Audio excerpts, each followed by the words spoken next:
Welcome to the Strategic Alignment Podcast. This program is all about providing leaders and managers with meaningful insights on how to optimize business results by aligning their people strategy to their business strategy. Our goal is to support you as you rise to the challenges of complex decision-making centered around attracting and retaining top talent.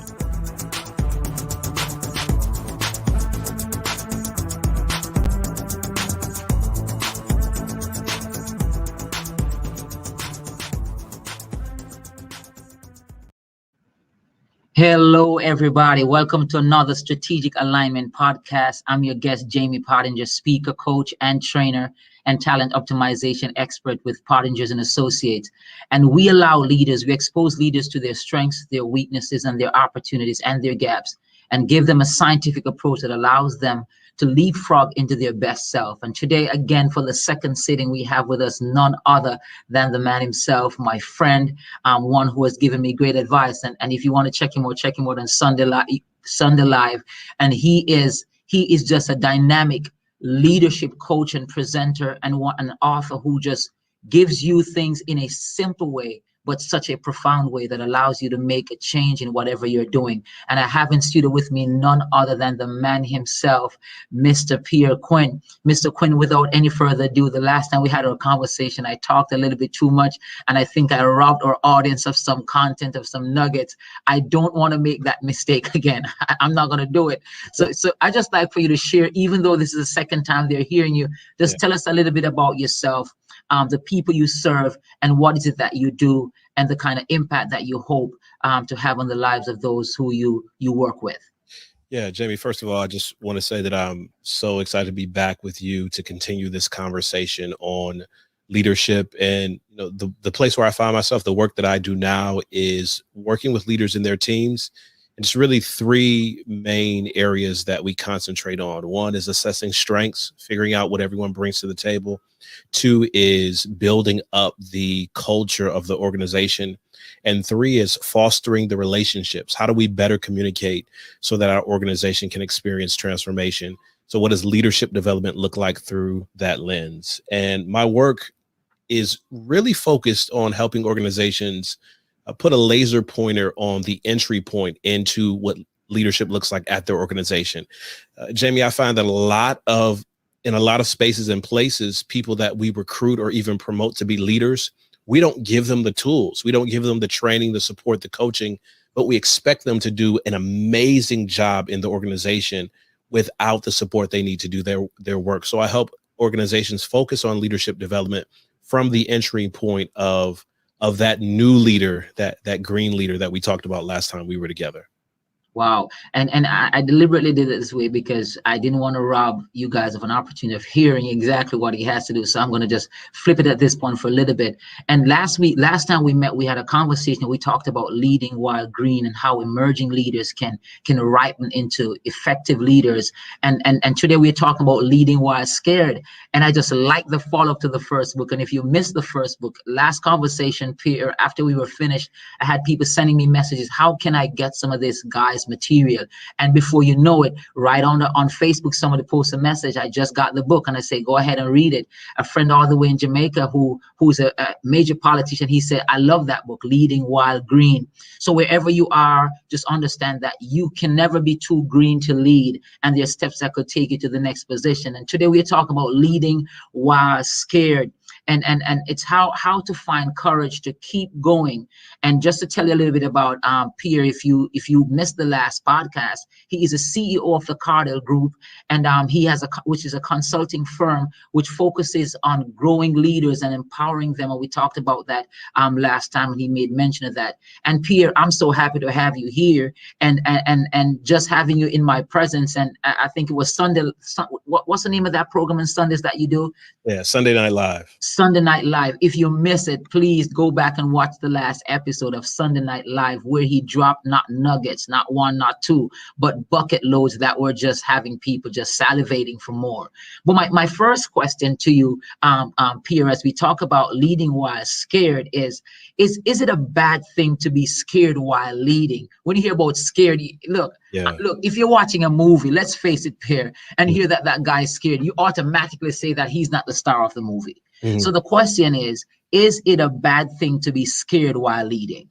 I think we have created a scenario for us to ignore our emotions, ignore our natural responses to things, really make ourselves numb to the world around us. And I get it. In many of the high pressure situations, intense situations, if you're watching war movies or things where there's a lot of pressure and things to be managed, we can't afford to negotiate or have a leader that's scared, or so we think. What I think a lot of us miss is that for high pressure situations, skilled and seasoned leaders are very good at managing their emotions. They're very good at managing them. So if I'm a leader in a high pressure situation, I maybe won't share or demonstrate my fear in front of my people, but there's going to be a time where my direct report, I'm able to talk through how uncertain I am. And it's not a bad thing to be scared while leading. As a matter of fact, it clues you in that you're a human being, but it also sometimes clues you in that maybe you shouldn't go in a certain direction, or even clues you into the reality that now you're being stretched and you're being pulled, and what is next is going to require more of you. And it's an opportunity for you actually to lean in and not back away, that we do so many times when those feelings of fear start to creep up. So you said something here that captured my attention, and I have to go there, even though I have my script. Once you start talking, I have to make switches. So how do you, when you're saying something here, and I'm almost certain that some leaders are saying, what on earth is he talking about? How can you lean forward when you're scared?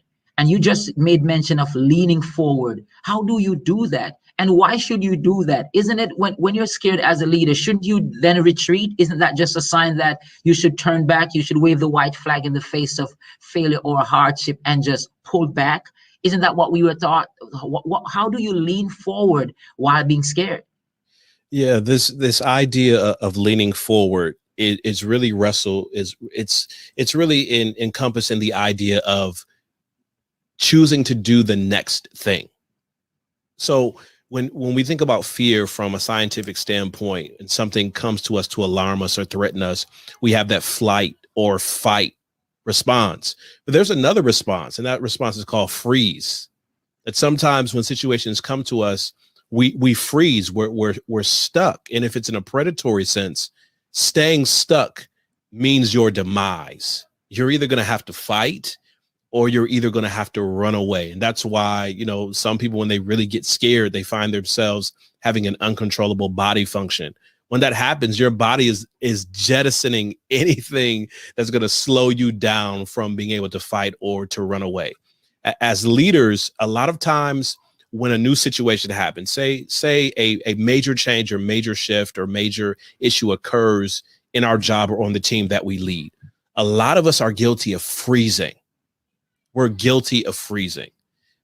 Oftentimes, the next best thing, and I know you teach and coach on this as well, oftentimes the next best thing to do to lean in is to have a conversation about what's going on. Not to try to figure out how to craft a solution, not to fix it, not to work it out. Have a conversation about what's going on. And in that conversation, because we're not dealing with wartime stuff, most of us, and in the conversation, I can say to you, this is happening and I'm uncertain on how we should proceed. I'm not quite sure what is supposed to come next. But by simply having the conversation, think about how many things could have been prevented from the organizations that we've partnered with, from the clients that we've had, from the people that we've coached. How many issues could have been prevented if, when leaders were uncertain, apprehensive, afraid, they just said, I'm going to lean into the discomfort by simply having a conversation around what's going on. But Quinn, I like that you say that, because sometimes when you're right. When we're having conversations sometimes with leaders, and whether they're from major organization or small organizations, sometimes you find that they fail to move forward because they fail to have a conversation. And sometimes they're like, wow. And you're like, that wow was always at your fingertips. Sometimes we believe leaders think that their wow moment is something that is just out there that they have to go for. And it's just in a conversation. because sometimes just by them having a conversation, it allows them to recognize that they could find that strength within them to push forward. You know, that fear factor and being in that stage sometimes is just a push that you need to uncover or unravel or remove the curtains that are blocking you from getting to that next step in terms of your leadership. But as you talk about freezing and being frozen, why is it that some leaders seem as if they enjoy being in that position? It's almost, I don't know how to put it. I was having a conversation with a leader 2 weeks ago in a coaching session, and it's almost as if they had developed a long-lasting relationship with their frozen mode. And I said to that person that, you know what, if married couples would decide to take on that mindset, then nobody would have gotten divorced. So if my question here is that before we get some solution, and I'm going to be getting there about some solution, why is it that some leaders seem to fall in love with that frozen state? You know, the one thing about staying in the frozen state is that many of us as leaders, we believe that freezing, sticking there, absolves us of responsibilities or consequences. So the place where we move to, or we get stuck in indecision, so we don't make any decision at all. And part of it comes from, well, if I don't make a bad decision, then I'm safe, I'm inoculated from what's going on. But when you start to do that, you absolve your ability to lead. When you stay in stuck mode, it's nothing wrong with getting stuck, because we've all been there as leaders. The challenge is when we stay in stuck mode. And when you stay in stuck mode, you are no longer leading your organization. You're no longer leading your team. You're no longer leading your family. You are letting the waves and curves and movements of life or organizational culture, actually like a ship without a sail, without an anchor. You're being tossed back and forth by the winds of change in your organization, where the person who is actually leaning says, okay, I know the winds of change, the winds of difficulty, the winds of adversity are blowing.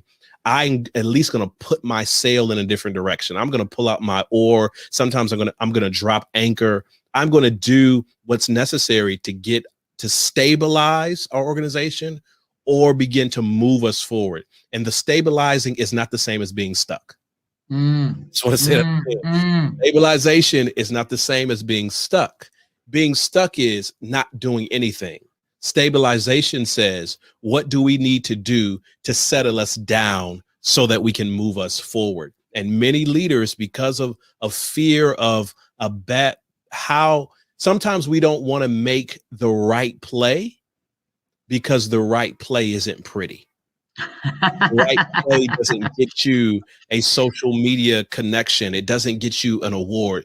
The right play is sometimes just the right things to do. As a matter of fact, the right play can be damaging to your career because you're going to make someone above you who makes decisions and presses buttons upset, even though it was the right thing to do for the organization. So I get it. And I can make a case for leaders who feel like they're stuck.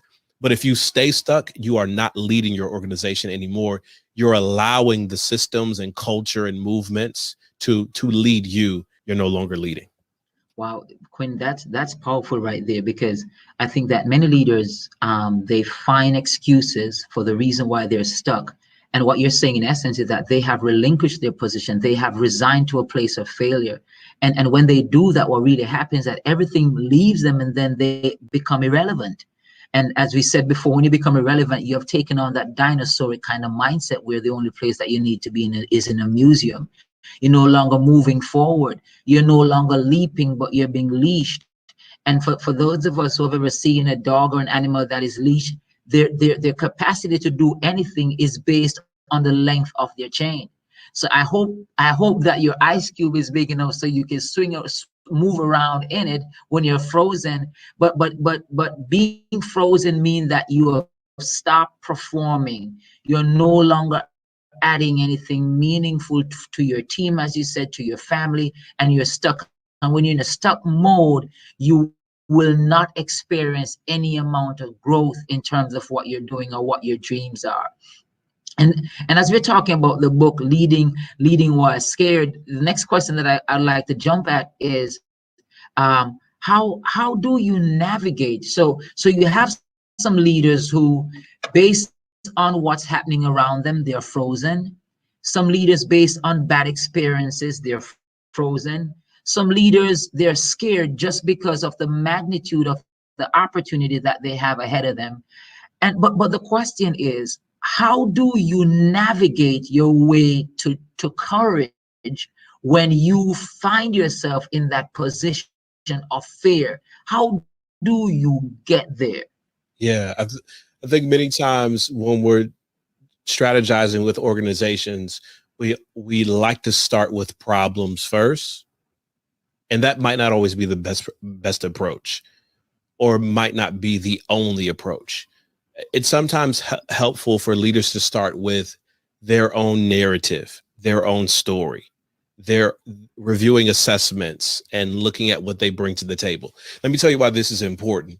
Because if I start with my tools, and the purpose of starting with my tools and reviewing my narrative is that self-coaching, is that pep talk, it's that realization. When I look at my project list and when I look at my resume, we have accomplished some things. We've overcome some obstacles in the past, and we've done some great work. I need to review that, because sometimes when we just go to the problem first, it can be overwhelming. But when I start with a review of myself, review of our organization, review of our team, that's what we do. The reason why we do those annual reports and those reviews and assessments, to see what we're bringing to the table and learning from those experiences. Now, when I come to the problem, the situation, the difficulty, I can pull it apart and say, wait, what are part of this scenario itself is unique. I've never experienced this scenario before, but there are parts of this that are familiar. I've had a meeting like this before. I've just reviewed my timeline and my experience list. I've had a client like this before. I've had to do an onboarding. I've had to let someone go in my past, in my experiences in the past. Not exactly like this, but pieces of it are familiar. And when we begin to pick at the pieces that are familiar to us, then the entire puzzle or entire pie isn't as daunting as it was before, when I came through and I was just looking to eat the whole elephant. So I look at what I bring to the table. I look at my challenges, and then I look at my opportunities. Because of my unique history, because of our complicated present, now it's a unique opportunity to do something that's never been done before, or to do the right thing that's never been done before, or being done for the first time. So I encourage all leaders who feel like they're stuck, take a self-check, take a self-assessments, take a self-review, take an hour, half a day, 30 minutes, do a wild brainstorm, go all the way back to elementary school if you need to, and write down all of the things that you've accomplished in your career, in your experience up to this point. Once you start looking at that list, that resume, that history, that analysis, you'll start to see, wait, there are some big mountains we have climbed before. This mountain is different, but the experiences in that previous mountain gives us courage to climb this next one and to summit in ways that we've never summited before. So whenever you do that review from a positive analysis framework, you will always see things that you minimize because you're trying to maximize the size of the problem. But the tools you bring to the table can often level the playing field. Wow. And so I'm hearing that many times, because we fail to reflect, because we fail to go back, we fail to recognize the impact that our experience can have on the challenging mountains that we have in front of us.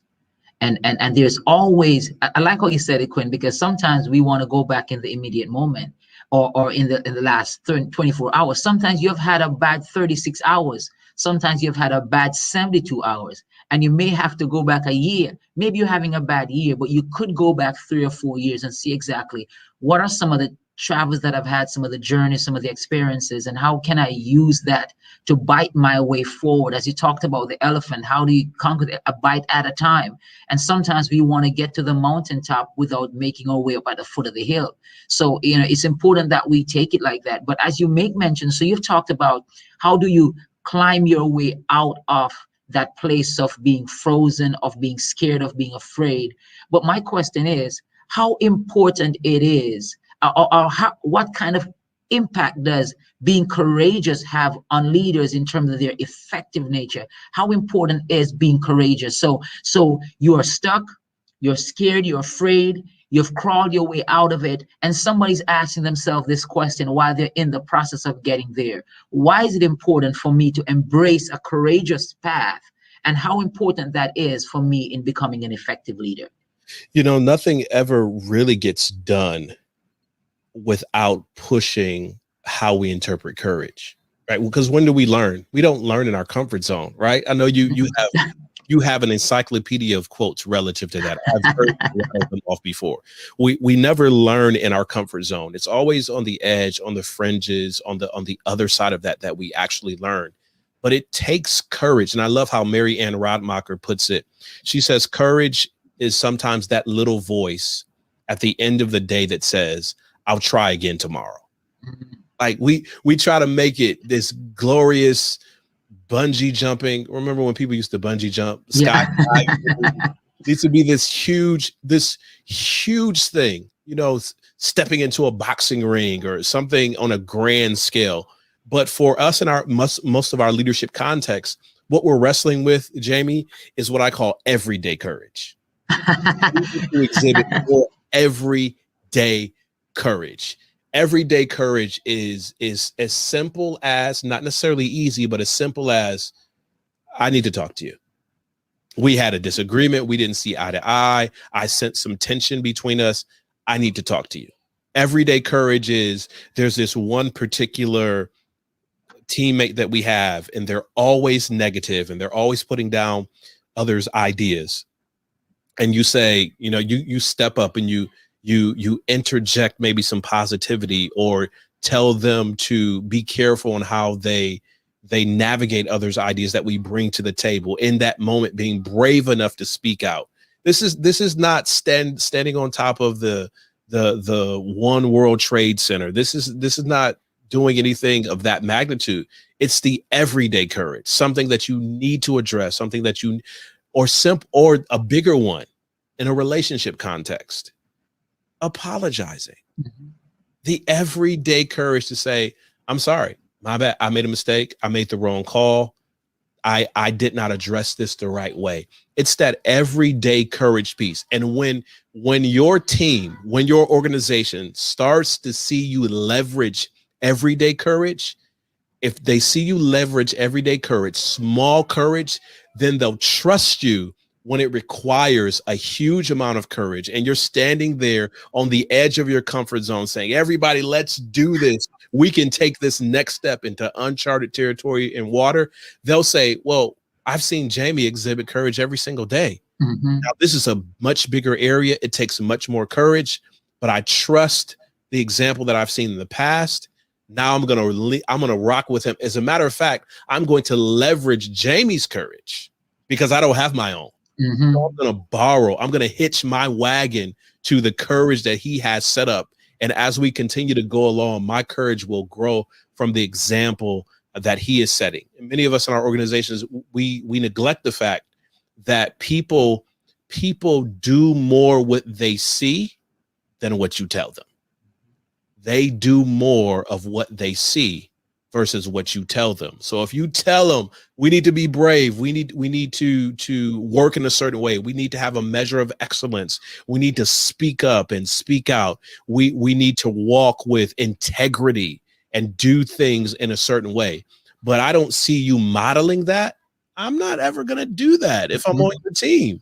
But if I see you saying, okay, I am making these choices of integrity and ethics and excellence, even when people push back, even when people don't like it, even when it makes some people uncomfortable, but I'm still, and you're not always going to get it right. You know, that voice at the end of the day, I'm going to have to try again tomorrow on this one. I messed it up on Thursday, but Friday is coming and I have another opportunity to demonstrate everyday courage that leads to much bigger courage and leads to a model for my organization and for the people that follow me. That's so true right there. And I think many times when leaders think about that, we're always looking to win that gold medal or that championship at the start of the season. And you recognize that sometimes you have teams that want to do that, but guess what happened? You get burnt out because you're trying to do everything at the start of the season instead of pushing forward one step at a time and taking you there where you're needed. And that everyday courage that you're talking about, I think that's where the real strength is. Because if you do things, you end up developing the muscle memory that you need for the big things. So when the major things come, you won't find yourself running or retreating. You're like, I've had enough small fights. I'm ready for a big fight. I've had 2.5 worth of big fight, and this is a half a fight. Let's go forward with it. But sometimes we are so wanting that big bungee jumping experience, skydiving experience. We want to fight against Mike Tyson, and this is our first time jogging around the field. So we're thinking about the Don King experience when we haven't even started hitting the sandbag yet. And I think sometimes leaders fail to understand that you have to go through those phases, and those little battles, the little scars will take you to that place in terms of getting there. And as we're getting to the winding down, Pierre, I'd like for you to share with us, as I told you about when I read this book, while you're on the tour with this book, I hooked myself to this book and I kept on reading it until I was finished with it. I didn't let up on it when I was going through. And I think our listeners would like to hear as they're going out to purchase this book, what inspired you to write this book? When you think about courage, when you think about failure, when you think about successes, and I know your first book was Leading While Scared. What inspired you to write this book, and what was it that you were hoping to achieve in terms of inspiring and impacting leaders and everybody in everyday life when you wrote this book? When I wrote Leading While Green, and some parallels to my own leadership journey and narrative, realizing after practicing these principles and having a moderate amount of success, and then you reach sort of a threshold moment that requires you to step in something that is totally beyond you, that is stretching you completely, and that is undeniably uncertain. It's flat out scary. And in order for you to get to that next level in whatever section of life, your career, whatever project that you're working on, in order for you to get to that very next level, it's going to cause you to move forward, even though you're afraid. So I was realizing, I was looking at my career, I was looking at the things going on around me, and I was realizing, wait a minute, I have lost some major opportunities simply because I was scared. One of the stories that I tell is that I had an opportunity very early on after I wrote Leading While Green to join a consulting firm on a contract basis to learn management consulting from a group of people who were going to teach me everything and work within my schedule. And I did not take that opportunity for one reason and one reason only. It wasn't because my schedule was packed and complicated, and it was in some respects. It wasn't because I did not have the experience, because that wasn't an issue for them. It wasn't because I was thinking about what other people would say about me integrating this into my life. Yeah, that was in there a little bit. The only reason that I did not take this opportunity with this management consulting firm on a contractual basis was simply because I was scared. There was no other reason. I was scared. And I started to think back, how many other incredible opportunities did I miss out on simply because I was scared? Sir Richard Branson puts it this way. He says, if someone offers you an opportunity of a lifetime, say yes and figure out how to do it later. Mm-hmm. I was approaching life from, if I don't already know how to figure it out, I need to say no to it because I'm scared of what will happen and I'm not willing to embrace the learning curve. So I wanted to encourage leaders that have had some maybe entry level, some beginning success, really to press forward, because that next level, not just of personal success, but of even global impact, the lives you're supposed to touch, the people you're supposed to reach, will not be reached in your comfort zone. They will not be reached in your safety net. They will not be reached as long as you have on your parachute. They will only be reached. Organizations will be transformed. Lives will be changed. Sales, growth, growing of your company. Some things will only be reached as you continue to place one foot in front of the other. And you're going to do that because your knees are going to be shaking a little bit, because you're going to be scared. But the transformation from the journey will be well worth it. And you'll encourage others along the way to believe in themselves, their journey, their story, their calling, that they can do it even though they're scared to. And as you said that, as you just made mention, Pierre, it's taking me right back to your book, and I'm going to borrow a few more minutes here, even though they're wrapping up. You made a mistake, Pierre, by touching some notes right here, and it brings me back. As you said that, you deciding not to make that decision because you were scared, and there's something that your book talks about. How do you stay in your story and push through adversity? Because fear is an adversity if it's preventing you from getting to where you need to go, or the traumas that you've experienced. How do you stay in your story and push through those adversities? How do you do that? You know, one of the things that we forget is that as much as our story is written by factors that don't have anything to do with us in terms of our, origin and family and all of those things, those parts of our story don't have anything to do with us. That script is already written. There comes a point in our story where we have to choose to pick up the pen and begin to keep crafting the narrative, or to let life write the story for us. And you're narrating your own story as you are living through it. So the less than desirable parts are the parts that are still integral to the narrative. We've all watched movies, or we've read books, or watched television shows, and we love the stories in which the hero has some challenge before they get to the spot. We love it. They get introduced to their powers, or to the mission, or to the plan, and they start off well, and then something tragic happens to derail them, and they have to make the choice in that moment. Am I going to stick with the original calling, the original mission, the original goal that was laid before me? Or because of this difficulty, this loss, because of this tragedy, am I going to abandon the story altogether? And so many of us, and I know this from personal experience, we begin to self-sabotage, sometimes based on the things that happen to us that have nothing to do with us, and sometimes based on feelings of unworthiness or fear about what's going to happen in the future. We begin to self-sabotage. We begin to destroy our own story, or literally turn our narrative over to somebody else. And in order for us to get to the next spot, you have to say, as uncomfortable, as frustrating, as irritating as this is, I might not have to stay in this scenario. Don't stay in a scenario where you're abused or marginalized or neglected. But you will have to stick with and process the lessons you've learned from that experience. And what I encourage leaders to do all the time is reframe what you've been through. If you reframe the experience of what you've been through, then it allows you to maintain the voiceover of the story. When other people start voicing over the story, they never tell it the right way. But as you reframe those difficult moments and stay in it and realize, yeah, this was a blunder, but ultimately what I learned from this experience will actually put me closer to the direction that I'm looking to go, and stay in the voiceover mode of what's happening, as uncomfortable as it may be sometimes, you will stay in the spot, and you will begin. What I love about this also, Jamie, is that as you stay in it, you'll look behind you and you'll see other people like Hansel and Gretel picking up the breadcrumb of your story, of your narrative, and find their direction because you stuck on your path, even in some of the most difficult and darkest moments.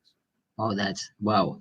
As you're saying that, I can recall having an experience whereby I felt like I needed to close the door on what I considered to be my calling, my purpose.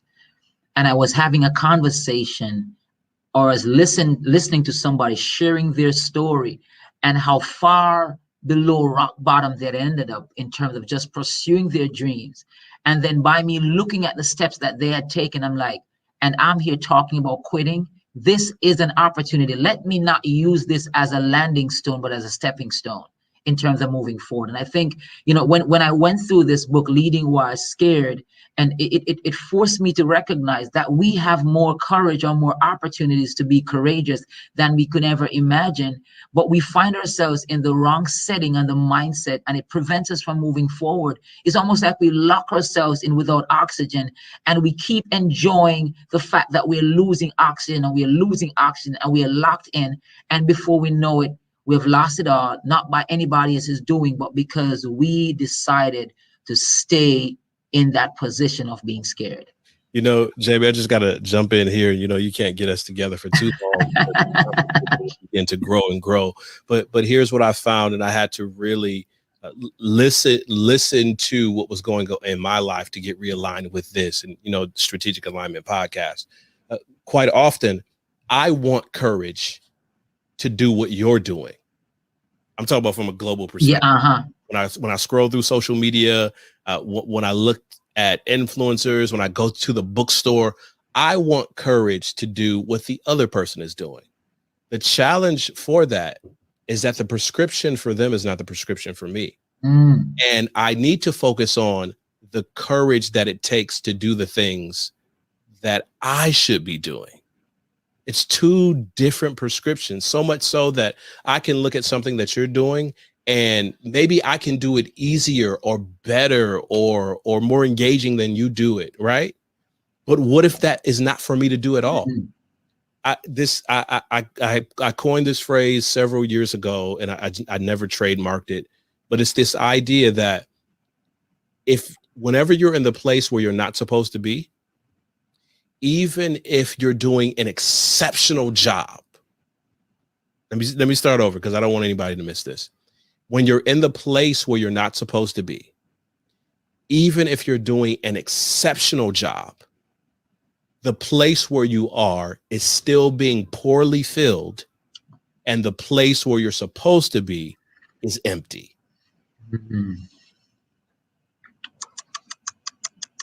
Don't lose that, y'all, because I know we're looking at people who are doing different things in all of these different spaces, and we have our critique hat on, and we have our journals, and we have our notes of what we're trying to do and how they can improve what they're doing and how they can better lead their organization in X, Y, and Z. It's one thing if you're a consultant. It's one thing that if that's your business. It's another thing if you're trying to recommend to people all the things they should do, be courageous enough to do, or all the things that you would say you would be courageous enough to do if you were them, and totally neglect the things that you need to activate the courage to do, because those are often the hardest things. They're also the places where you find the most growth. Oh my goodness, your period. Look, like I have to find a way to close this podcast off. But you said something again just now about activating that courage, and as you say that, it reminds me, I was in a leadership session a few days ago, and somebody said, what happens when you find yourself in somebody else's shoes, heading in the wrong direction, finding yourself at the destination that is not yours, and then you have to find your way back, trying to get yourself back on track.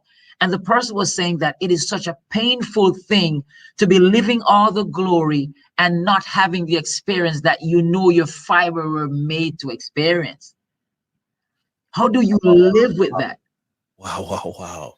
Yeah, sometimes the most courageous thing for us to do is stop. The most courageous thing for us to do, that this is not for me. This is not what I thought it was going to be. This is not in alignment with my values. This does not fit with my calling and purpose. And I'm going to leave this thing and transition to something else. It takes an incredible amount of courage to be able to do that. Because if you don't, we have so many opportunities to make transformation in our world. And I know this is not a conversation about politics, but we talk a lot about elected leaders and people who have been appointed to positions and all of their influence and the weightiness of their decisions. It's so easy to do that. It is much more difficult to stand in the mirror and ask yourself, Pierre, are you living in strategic alignment? And if you are not living in strategic alignment, where are the areas of your life that you need to take courage, that you need to lead while scared, that you need to coach that scared little kid inside of you that doesn't want to make any mistakes and be embarrassed? Where are the sections of your life that you need to take a step forward, facing the fear, not trying to eliminate it? That's silly. You don't eliminate it. You work in spite of it. You work through it. Where are the sections of your life that you need to say, this isn't right, this doesn't align? And even though I'm scared to shift and change, I know it's the right thing to do so that I can live in alignment. If you are not living in alignment, a lot of us, our health issues are byproducts of stress. And the stress is a byproduct of simply not having the courage to say, I'm going to live my life in alignment. So we're standing in places that some of us are winning awards and getting promoted and having fantastic salaries in spots that we're not supposed to be in. And it causes us to live outside of alignment, and we're simply not happy. And we got to be willing to activate the courage to get to the spot where we're supposed to be, so that spot is no longer empty. That's it right there. I remember I was at this graduation ceremony, and this major bank manager, he had been a manager for a huge bank for maybe 30 something years. He had received all the awards and everything. And he said, after doing that for years, all he really wanted to do was to be a school teacher.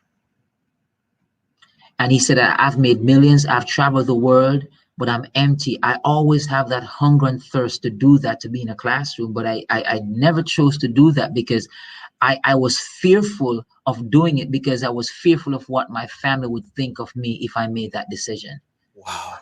So while he was living in our eyes and we thought that he was successful, he was really living in somebody else's shoes. And that's the devastating thing. So it's how to find the courage to keep going, leading while scared. Pierre Quinn, it's always a plum pleasure and privilege to have you on the Strategic Alignment podcast. The last session we talked about leading while green, and today was no different, as you shared with us exactly some of the steps that we should take to be courageous leaders, and understanding that it's okay to be scared, but it's not okay to remain in that phase. You also shared with us, Quinn, that being scared and being afraid doesn't mean that you should be frozen in that moment. It doesn't mean that you should stay in that comfort zone. It means that you should move a bite at a time until you've eaten that entire elephant. And we should not be scared about doing it. And sometimes being courageous means that you have to just say, no, I'm done. This is not meant for me. I'm going to be walking in my path to prosperity, where my strengths and my opportunities are, and facing my gaps and not trying to eliminate my weaknesses, but working through them.